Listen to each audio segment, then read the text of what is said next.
Well, hello and welcome to Low-Code Café, episode number 83 for March 9th, 2022. I have a good topic today. Patrick Anderson will be presenting out with the old in with the new, updating your obsolete low-code. And so this will have to do with the spring cleaning in the episodes in the releases that were version releases that are coming up. We'll talk about some other things as well, but let me introduce myself. I'm Dale Warner. I am filling in for Bogdan today. I'm the head of support for Plantain App, and so we'll be touching on lots of things in the webinar today. This is an event we hold every Wednesday at 10 Central Time. It's a technical webinar, something that we provide to the community on a weekly basis, where we do updates and demos and hands-on coding, which is the biggest part. So you'll see some good hands-on coding today from Patrick. All the past episodes are recorded, so we have lots and lots of very good content that explains the ways to use Plantain App and the various things that are coming up. So we invite you to sign up for those on our YouTube channel. This is YouTube. This is on YouTube. The Plantain App is our youtube.com/Plantain App, and just subscribe and signal for the alerts. So today's agenda, I'll be giving a very brief update on our product roadmap, and then we'll do a From the Trenches segment where we talk about things that we're seeing in support. And then the largest chunk where Patrick Anderson will be doing some low-code development. Product roadmap. We've been talking about this for several weeks. This is, we are planning to release next version of our software on March 28th. And heard from Bogdan today, there's a possibility that date might slip a week. We're still trying to determine what we can trying to work through getting everything that we started finished well in version 120. So we'll update you more on that probably next week. But the purpose overall is to modernize and get to Bootstrap 5 and continue our spring cleanup. So this week in From the Trenches, I just wanted to mention a couple of things. The first is hotfixes. We have previously released 6 hotfixes to version 1.19, and there's 2 new ones this week. So the first of those is some changes to search. We take a look at this real quick. You can find our hotfixes in the updates page of Plantain App. Go to hotfixes, and I'm going to sort these in order by date backwards so we can see the new ones on top. But we have 6 previous. I've already installed one here, so it's not, you're not going to see. Don't hold me to 6, but we have 6 previous releases. And then the ones that we're doing today, one is about some search boost settings that didn't save. Probably a lot of you, this doesn't impact a lot of you, but I wanted to point it out. If you look in our search product, and if you go into content sources, database indexing rules, if you use this feature and you hit edit, some of the settings down here in our most recent releases weren't saving. That was a bug that we found and fixed internally. But after you install this hotfix in version 1.19 or pick it up when you upgrade to version 1.20, all these settings are saving as expected. And then there was another one. There's kind of an edge case where people who, if you had a designer, somebody without full rights into Plantain App, but somebody who had access to the ability to update and create pages, that the persona bar would disappear for them. They had the ability to close it and then no way to get it back.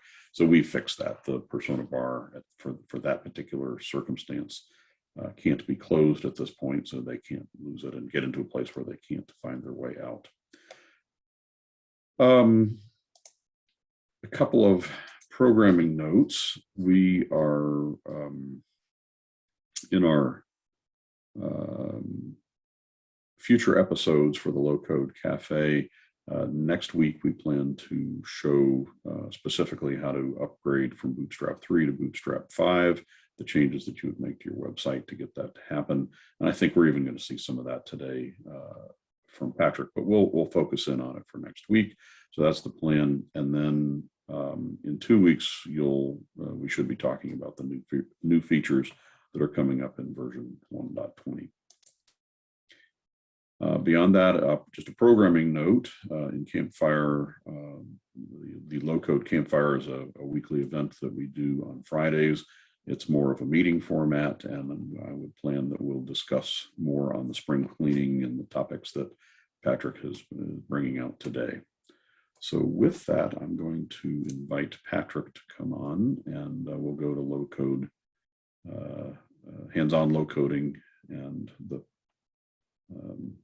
deal with some of the things that he is bringing to you today. Thanks, Dale. Let's see, go ahead and share my screen here.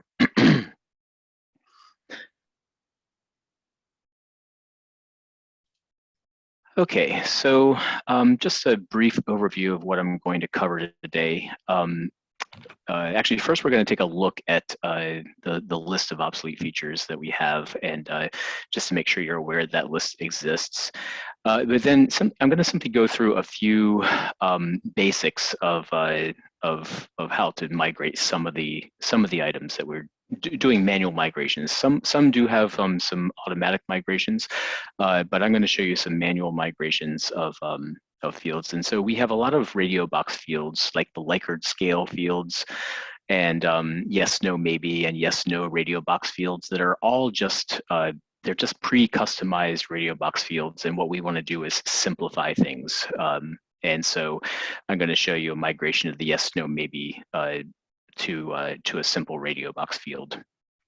And then we're getting rid of the rich text field that's been around for quite a while, and in favor of using either the CK editor or the Trumbleweed HTML field. So I'm going to show you a migration of that. We've had this user ID field, which is just a basic hidden field that loads the logged in user's ID. And so I'm going to show you migrating that to a regular hidden field with custom data. And then probably one of the biggest things is that we're deprecating the inject data field, or action, I'm sorry. We're deprecating the inject data action, and I'm going to show you a migration of that to the more flexible create update tokens action that we have, and also talk briefly about the execute token action, which is also deprecated, and we'll be able to migrate that to the create update token action. And then I'll show you, I'm going to then take the page I'm working with, and I'm going to upgrade it to Bootstrap 5. And then I'm going to show you what happens if we don't have Bootstrap 5 being loaded by the skin, because I think we've talked about it in previous episodes, but we'll reiterate that the modules on the page are no longer going to handle Bootstrap being loaded on the page. And so it is the skin's responsibility to load Bootstrap if it's needed. And we'll take a look at that. So having said that, let me just escape out of this. And so first, let me go to the list of obsolete features. So this is on learn.plantainapp.com. And to get to this, you would go to documentation, and then to important notes, and then to obsolete features. And this shows you the list of things that we're making obsolete, which version they became obsolete in, and the target remove version, and when we have an update when they were actually removed, and our reasoning behind why things were being removed. And just please know that this page is kind of dynamic, so there could be changes here. So it's something that you might want to go back and check on a regular basis and take a look at it. Patrick, yep. I put that link to that and the other links for this episode onto the chat. So that's excellent. The top link. Cool. So having shown you that, let me go over to my site that I have here, and so what I have here is a basic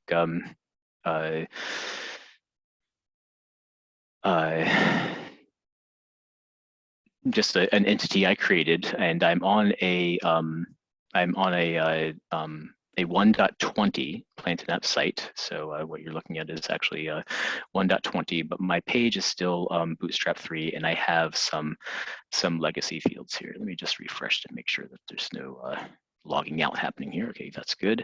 So let's take a look at one of these values here. One of these records here, so you can see how it's loading into form here. And so I have the my yes, no, maybe field, and the rich text field, and I am recording the user ID. You can see the user ID is here, but you're not seeing it here because, of course, it's a hidden field. So let me close that, and let me. The first thing I'm going to do is go into the form, and so we're going to start migrating these fields. So we have the yes, no, maybe, and the rich text, and you can see they're marked as obsolete here. And so for yes, no, maybe, these migrations are really pretty simple. So I'm going to take my yes, no, maybe field. The first thing I want to do is most of the time the initial value will keep with you when you go to a different field type, but just to be sure, I like to copy the initial value and then go up and then change my field type. So I'm going to go here and go to single choice and choose a radio box field. Okay, so now that I'm here, the first thing I'm going to do is go down and check that initially checked item, and I can see that I still do have that there, so that did come through for me. But then what I need to do is go here and put in my values. Now, the yes, no, maybe field was simply this. It had these values already saved in there. It actually it adds extra flexibility when changing to the radio box field, because of course I can pull in values from maybe a data source I have, obviously, where I have the yes, no, maybe defined.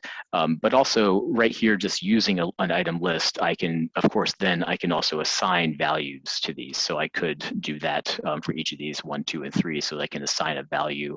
So there's more flexibility here, and really it didn't take much to type yes, no, and maybe here. And that's pretty much it for the migration on this one. So scrolling down to the. So I'm just kind of repeat what you said, maybe in a different way. When we get to version 1.20, the yes, no, maybe doesn't exist as a field type, right? You can't select it. I'm pretty sure that we're not going to remove it right away, but you won't be able to select it, I think, is where we're going right now.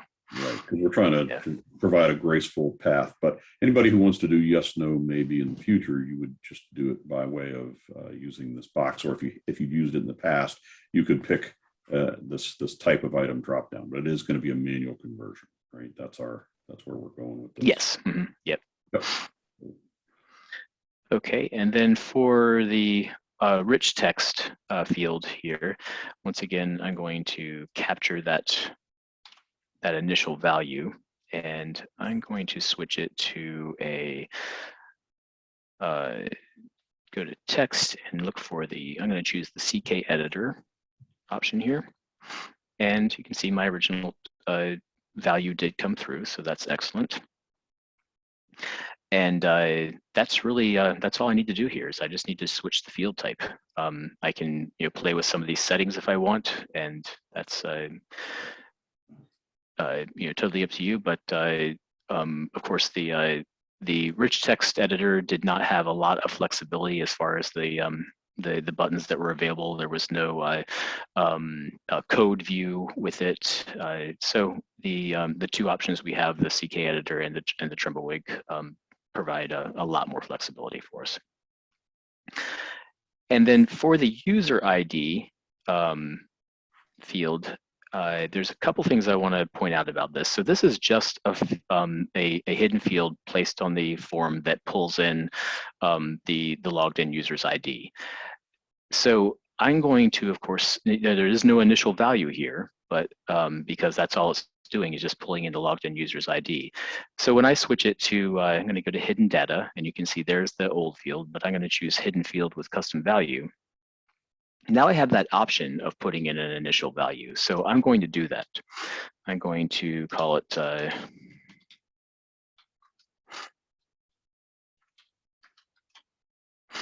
oops, get my fingers working here. Original user ID. And the reason I'm doing this is that I just want to show that with this, I have the flexibility of I can pull in the logged in user's ID for a new record, but for an existing record, I can pull in the value that was that was actually saved previously. So that's why I'm using this token right here. The original namespace is being established at in the init events of this form, and user ID is one of the properties that's being pulled in. So if I look at that right there and then go to settings, I'm sorry, events, and then go to events, and then go to the inject data action that I have here, and I see original user ID. What I want to do here is I'm going to put in the user ID core token, and these are values that are being put into the form when the form is initiated, and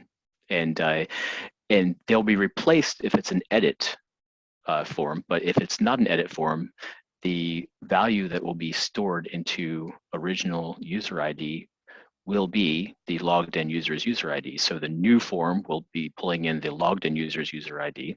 But once I switch to the, so here we check if I'm in edit mode, and this makes edit true if this condition is met. And then when I go to the read action to pull in the data, the original namespace gets replaced with the values that are coming from the read entity action here. So that user ID token would be replaced with whatever value is being pulled in from the record that I'm reading. And that way, it gives me extra flexibility.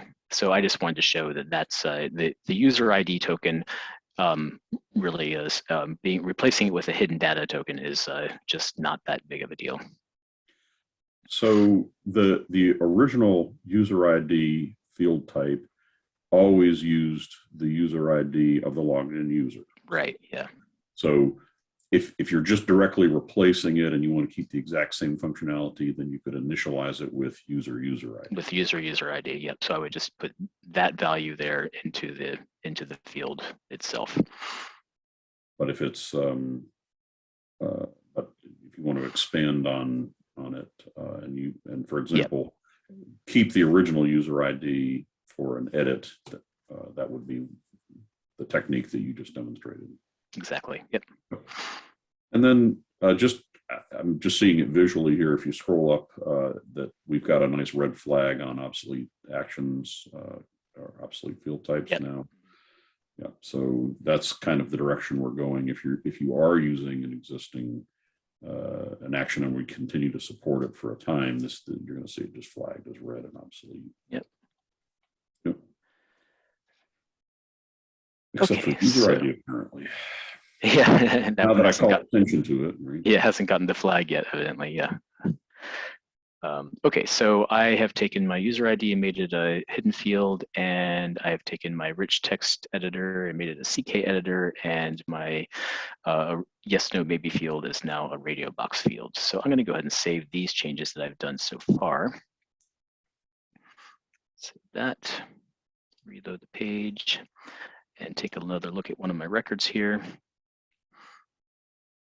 And you can see now I have pulled in the same value that I had previously for this record here, and you can see now that I have the CK editor, and I have my text being pulled in from the I'm still pulling in the same text I was pulling in before.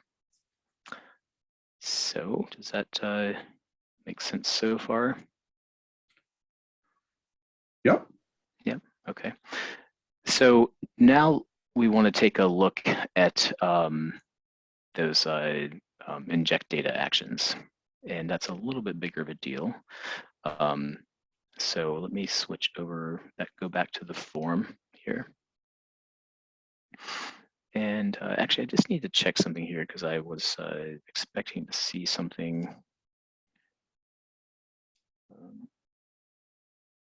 Oh, I see what I did here.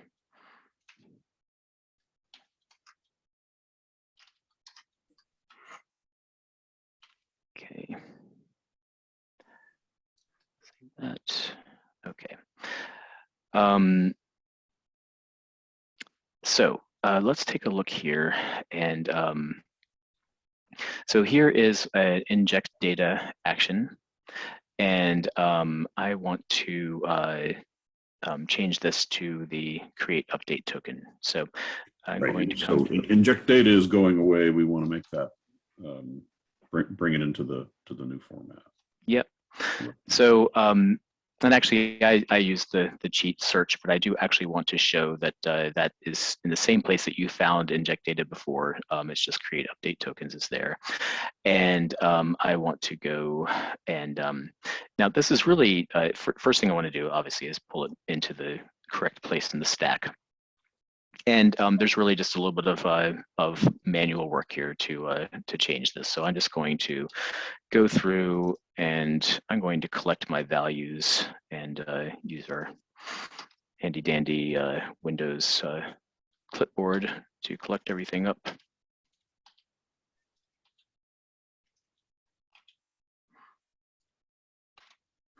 And go down and I'm going to, it's really the same thing here where you click add data to add a new value to be injected. I'm just, we're just making tokens now. So let me just go here and the first thing I want to add is the isEdit, and then the value for isEdit is false for the initial one. Add here. So for anyone who doesn't happen to know, that's the Windows V key, brings up the clipboard.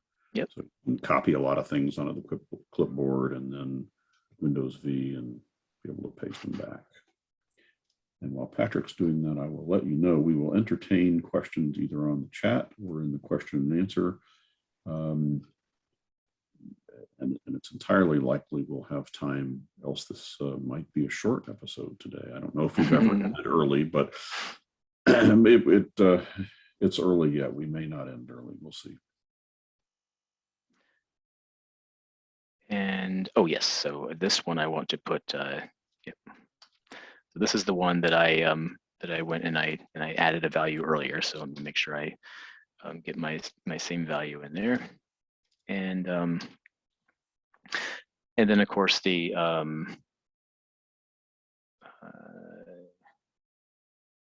see, I think I got all of them, didn't I? Let's just take a quick look here. So I have the pop-up title, the title, yes, no, maybe, rich text, user ID, and rich text. And here I have the pop-up title, original title, yes, no, maybe. Oh, I put the rich text there. What did I miss? Did I miss anything? Yes, no, maybe is in place. I just switched them, which does not really matter. You had, yeah, the top one had original rich text twice for some reason. So. Oh, did I overwrite something? Maybe. No. I don't. Yeah. Was there another? Let me just double check. Is there? Oh, the user ID. Did I put that in there? That was in there, wasn't it? Yep, it's in there. Yeah, I think we're good. Let me just check one more time here.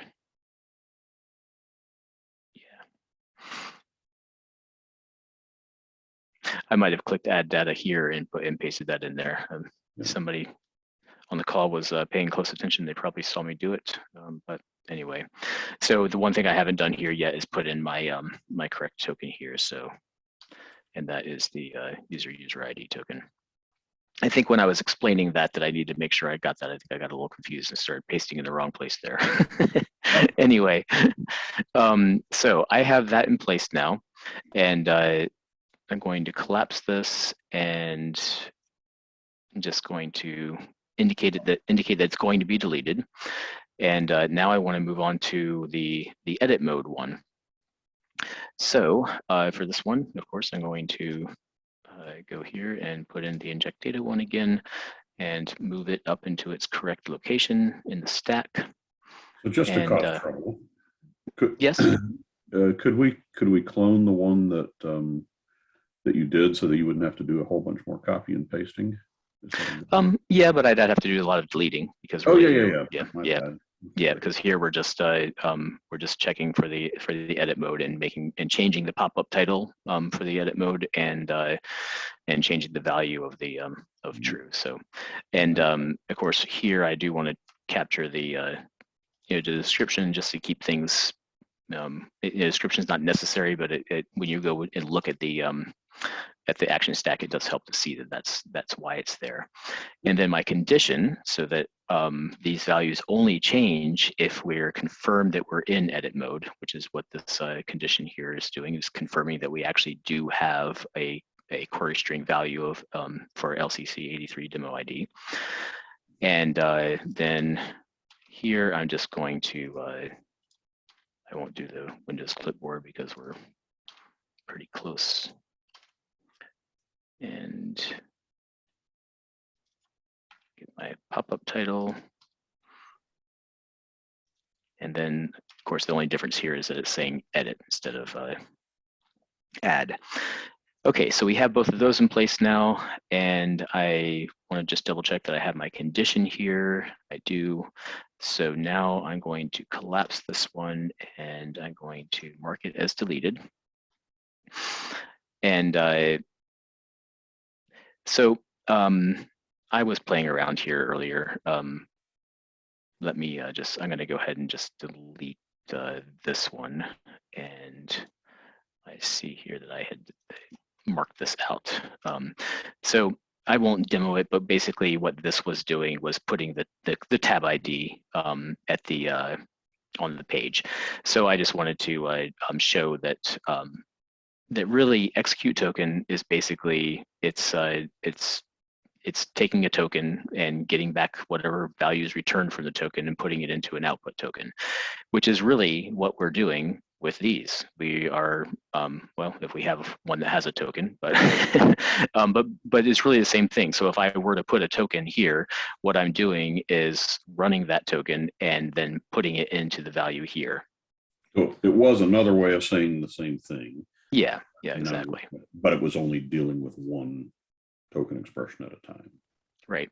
So if I, so in order to recreate this, all I really need to do is just, actually, I really could, it's just a thought that I had. This is not a conditional create update tokens here. I could simply take what I have here and add it into the one that I have already, since there's no condition on this. And if this one had a condition on here that didn't match anything, another create update tokens that I have, then yes, of course, I'd want to add a new create update tokens. But since there's no condition here, what I can really do is just take these two values, the tab ID, and all I'm really doing is going back up here, and I could just add that right in here.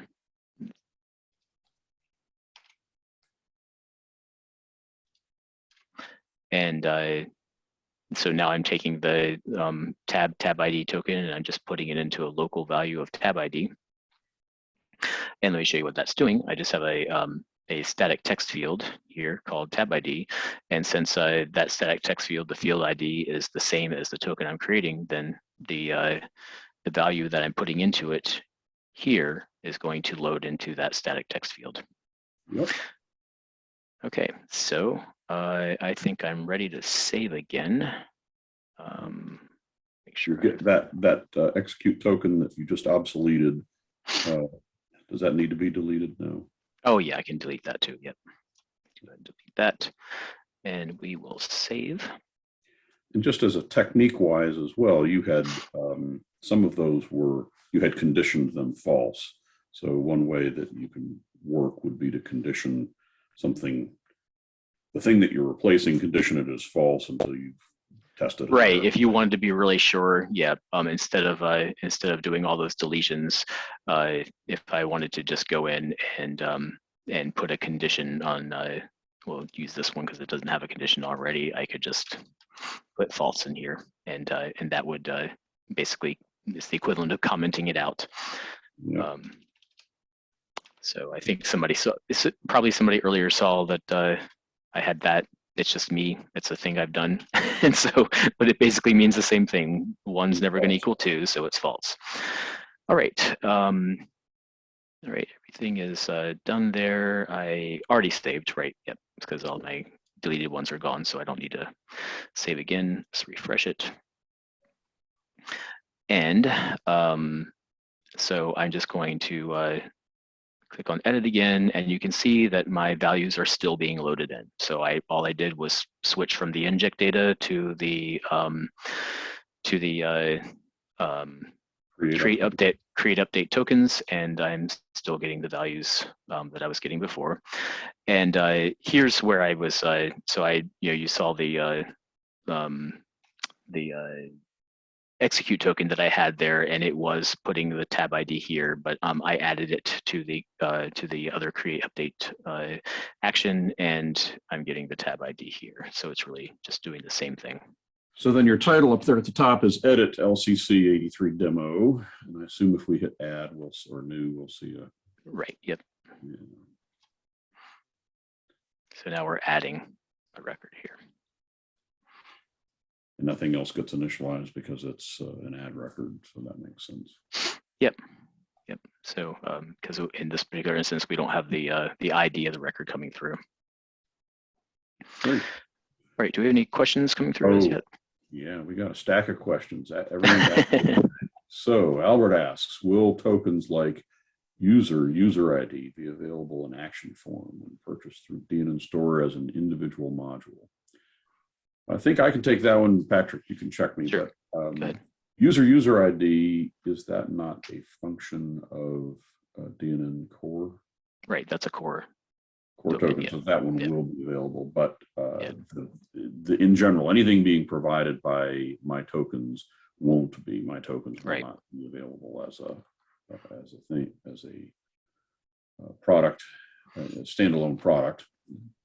So things specifically from my tokens will not be available, but user ID will be available. The next one, Ben asks about a plan to auto migrate inject data into create tokens, and the fear that we'll be forced to do it manually everywhere. So we have the same fear. And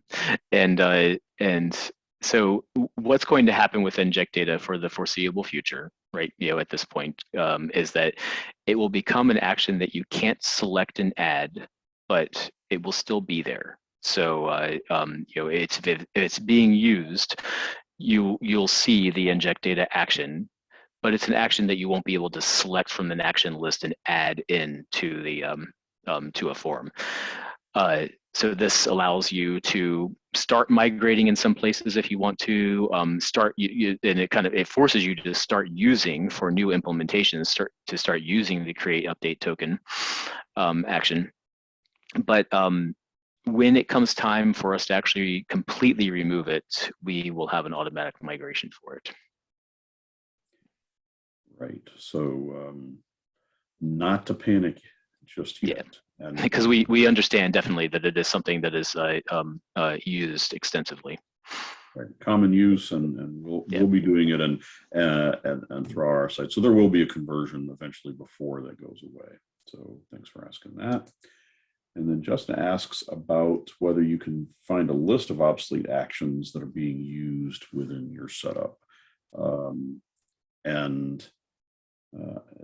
mean, I think we've seen some of this from the community, but we don't have something that just says, well, this obsolete action is being used somewhere. So have we discussed a plan for that? I mean, we can certainly, there's certainly, you can query your database to find that out.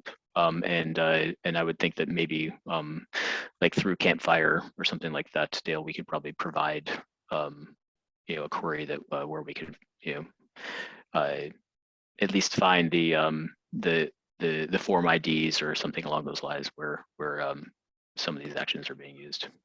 For the ones that end up having no migration path, that is a key question. Yeah, they will need to be manually converted. Will need to. They will. The problem then is, where are they all in use within your application? And regardless, when we do get around to actually removing them from the product, that's going to really force very good testing procedures for our users, that being able to perform a test on a backup or even better, a clone, to be able to make sure that all the various features work. So, but we will take it as a note that it's important to for us to provide a list so that you know what, if we're not converting it for you automatically, that you have a way out to know that everything has been used. So we'll take that as a note. Does that make sense? Yeah. Anybody else have a question that we didn't answer? Please jump it in there or on the chat. So I would say let's carry on. Okay. So the next thing I wanted to show you was now that I've done some migration on obsolete fields here, I'm going to show you how we can migrate this page easily from Bootstrap 3, which is what it is right now, to Bootstrap 5. So I'm going to switch over to configuration here and go to entities, and I'm going to choose my entity that I was just working with and edit that entity. And you can see here it says page UI library. So I'm going to switch that to the Bootstrap 5 option. And that's really it. I'm going to save that. It asks me if I want to override, and I'm going to say override.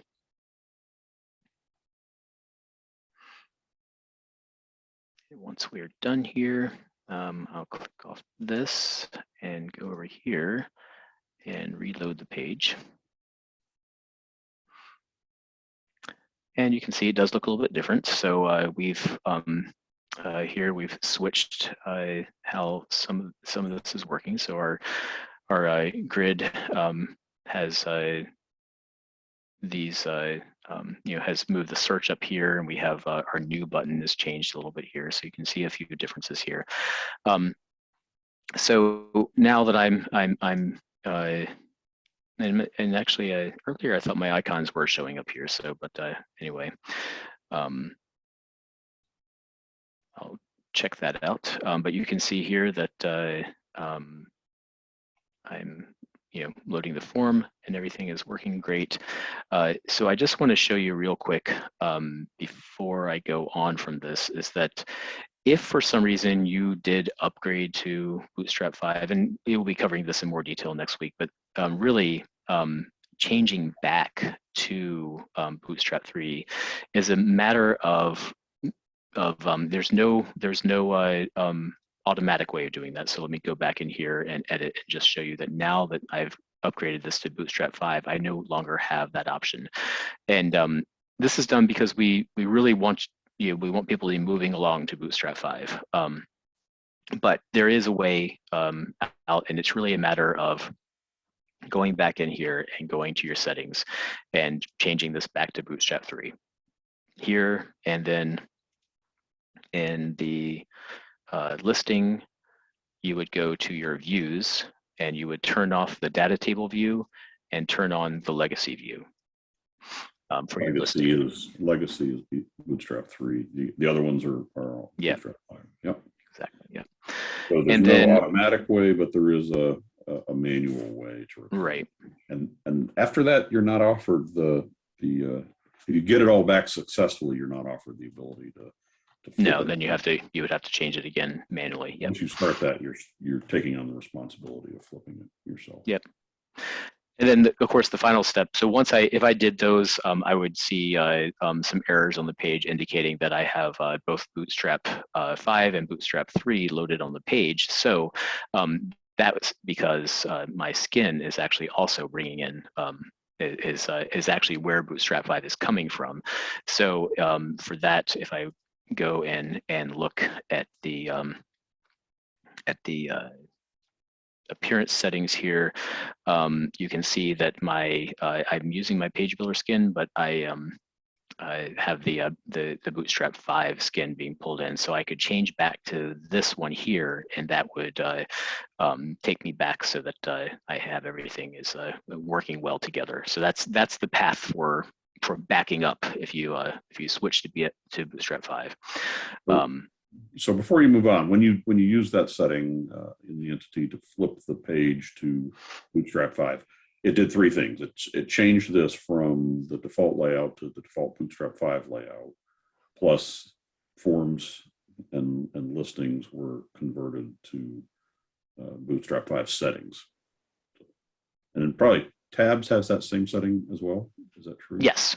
Yeah, I think it does. Yeah. So that's happening automatically. If you want to revert, those are the things that you need to do. Anything yes. on the page, you need to go back and choose the Bootstrap 3. So it's definitely not something you can get out of. It's easy to get back, but you just have to know the places to switch. So then the next thing I want to show is that this page is Bootstrap 5 now. But if I want to use a different skin, then it is. But the thing that you need to understand is that once you switch to Bootstrap 5, the modules are no longer loading no longer. So we've had that option that you can pull Bootstrap in through the module. But when you switch to Bootstrap 5, it's actually not pulling in the Bootstrap CSS and JS anymore. You need to, and so it's actually the skin's responsibility from this point on to load that.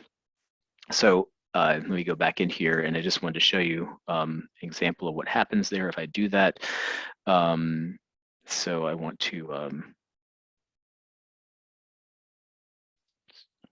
questioning why I didn't automatically switch to the page I'm on here. Let me go ahead and do that. So then if I go to advanced here and to appearance, I thought I had that in here already. Well, let me just, I'm just going to pull in. The idea here is if you have a theme that doesn't have Bootstrap in it at all, you would see it perform poorly, right? Yeah. So we happen to have a theme that we're going to pull in that doesn't. Yeah, and I apologize for that. I thought I had it loaded already, but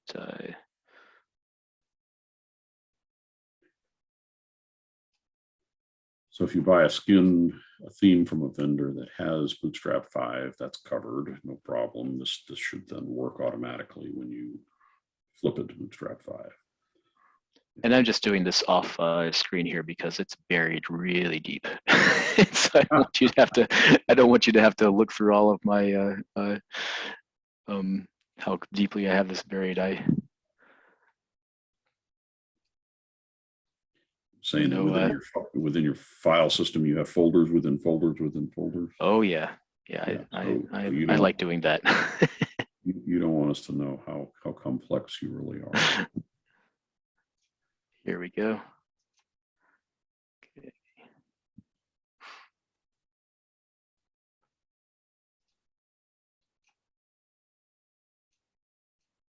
So you're going to be dropping tidy on here, is that correct?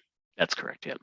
So some of you may have used tidy before, but really it's any theme that doesn't have Bootstrap as part of it. So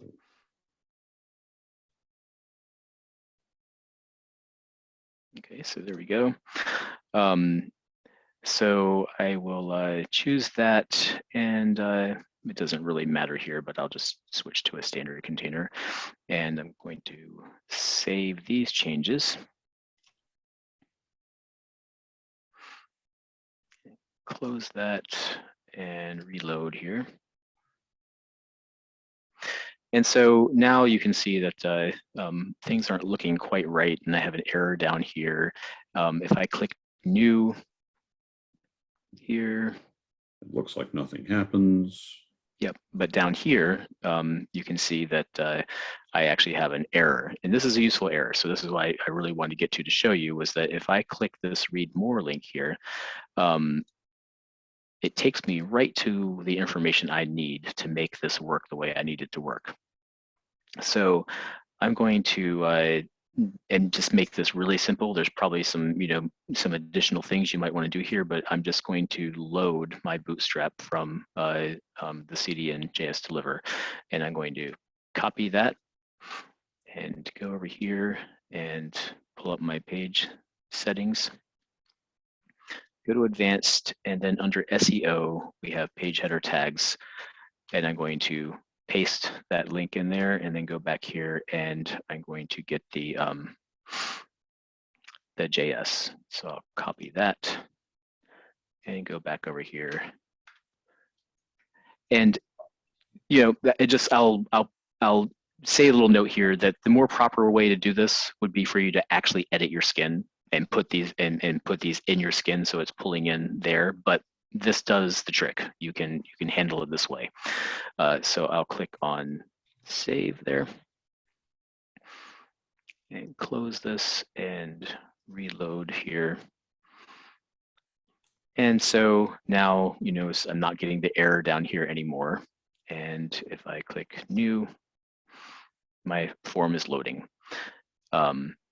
It doesn't look beautiful, but that's more has to do with styles coming from the skin, and so you might want to play around with your CSS some, but it's certainly functional now because I now I have the Bootstrap 5 functionality on the page. Great. So it was missing. And can you show that page again? That introduction to Bootstrap again. It was missing. Yes. So the CSS and the JS. Yep. Right. So in your case, you showed how to place it on the page. Every page that used that skin, that theme, then would need that change. So that's why you pointed out it would be more proper to edit the theme or get your theme designer to include it for you. Yep. But as a quick fix for a page, that's what you can do. You can use that that header option in the page settings. So editing the theme is beyond the scope of what we're tackling today, but not that complex to do either. It's in the portal's default, right? Yep. So cool. We do have a question. Yep. Questions up there from Jim. Bootstrap 5 is quite modular. Is there something that documents which Bootstrap 5 features Pleasant App relies on so we can make sure to include them in the package? Well, that's a question that I wish we had Bogdan here with us to maybe he would be. So I'm going to assume that what you demonstrated loads everything, and Jim is asking about things trying to load minimal, and you've caught two people who don't know the answer to that question. Yep. But we can certainly try to find out. I would say that's probably be a great topic for Campfire, so we'll roll that over into that. But at the surface level, the most straightforward answer is what we've already pointed to, right? The load everything. But if you're trying to be minimalist, we'll try and find out what that is.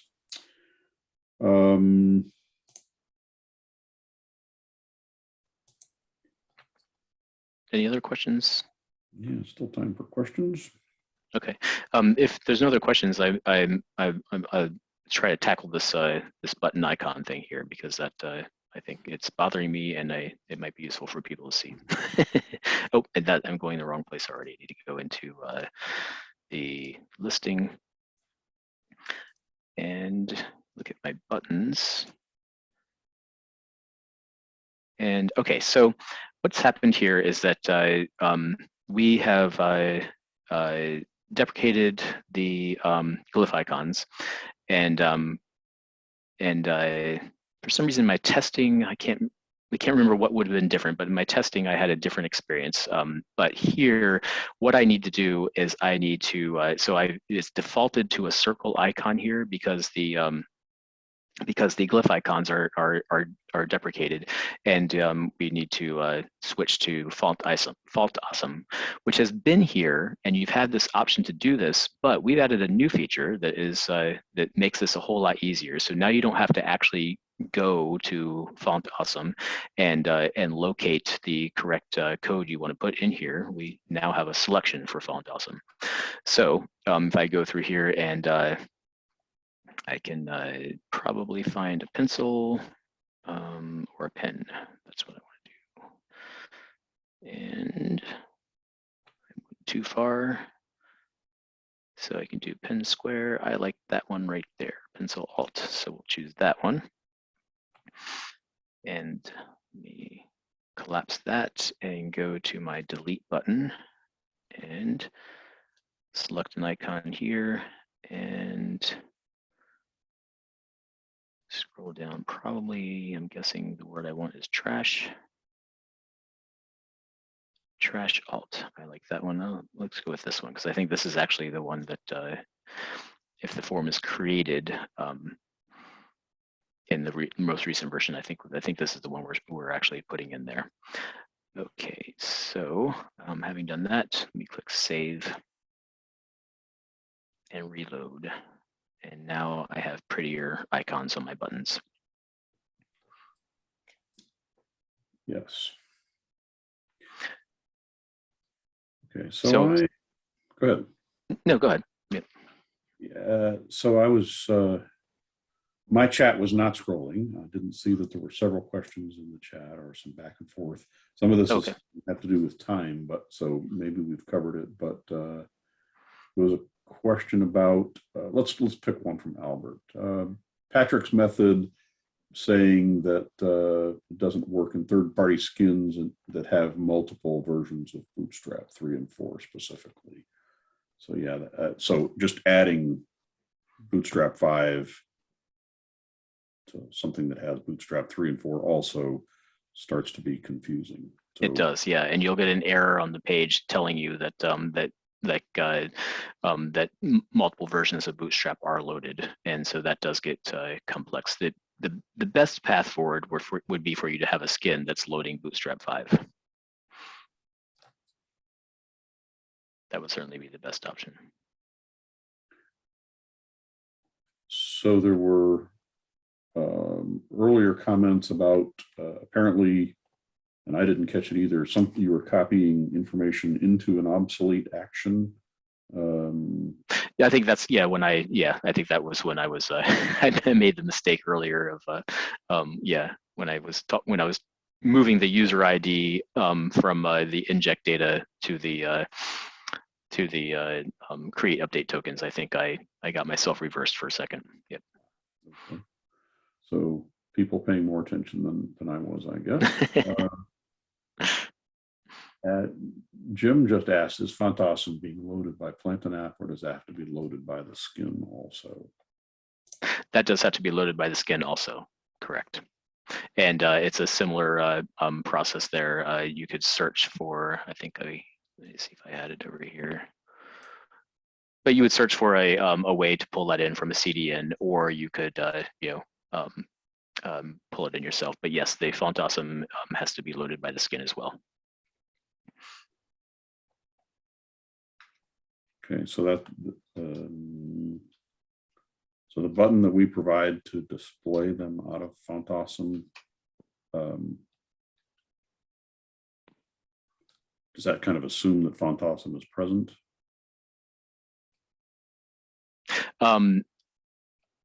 That I'm not sure about, but what I do know is that in order for the icons to actually show here correctly, the font awesome libraries have to be, you do have to be pulled into the page. Yeah. Okay. Cool. Okay, if I missed any, I apologize, and there's still time to re-ask or call my attention to it. There's just a lot going on in the chat, so still time to do that.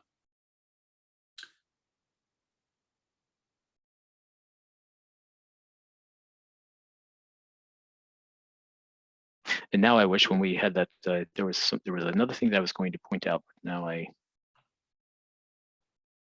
think I lost that thought there. Do you have any other questions coming in?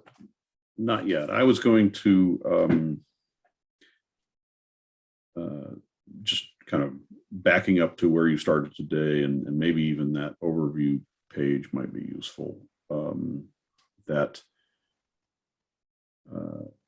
Yep. or the slide? The slide, yeah. Oh, okay. So yeah. What? Not that one. I went back to the beginning. That's the end. Backup one, I think. Yeah. So that. Okay, one. there we go. Yeah. So just to, I mean, we picked three that kind of were classes of things in the form fields. There's several that are just in the category like the yes, no, maybe. There were radio boxes. So the same things we demonstrated for yes, no, maybe will apply to getting rid of other similar ones. When we update, and we have it's on my desk to update the obsolete feature thing, that will indicate that these things are all in the same category of things that need to be done. But the information that Patrick gave you was intended to show it for one, but the same pattern will exist. We will try to make that more clear and good. All right, I think if you'll show that final slide, I think we'll call it done for today. And I'm sure, I bet we've stirred everyone up. So come to Campfire on Friday and we'll talk more about it. Thanks, Patrick, for putting on that and kind of showing the techniques that will come into play as we move forward into the new versions and the impacts that those have. I'm sure I'll be referring back to this one. So very good. Thank you all for joining us. We'll see you again next week on Low-Code Café. Thanks. Bye.